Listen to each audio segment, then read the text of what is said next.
கள்ளக்குறிச்சிக்கு நாளை விரைகிறார் doctor Siam Krishnasamy.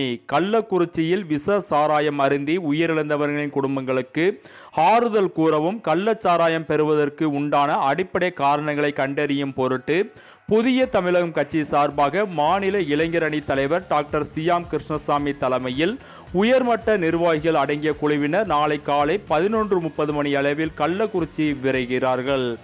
அண்மை செய்தியை பார்த்து கொண்டிருக்கின்றோம். கள்ளக்குறிச்சியில் விஷ சாராயம் அருந்தி உயிரிழந்தவர்களின் குடும்பங்களுக்கு ஆறுதல் கூறவும் கள்ளச்சாராயம் பெறுவதற்கு உண்டான அடிப்படை காரணங்களை கண்டறியும் பொருட்டு புதிய தமிழகம் கட்சி சார்பாக மாநில இளைஞர் அணி தலைவர் டாக்டர் சியாம் கிருஷ்ணசாமி தலைமையில் உயர்மட்ட நிர்வாகிகள் அடங்கிய குழுவினர் நாளை காலை 11:30 மணி அளவில் கள்ளக்குறிச்சி விரைகிறார்கள். தற்போது வரை 42 பேர் உயிரிழந்து உள்ளது குறிப்பிடத்தக்கது.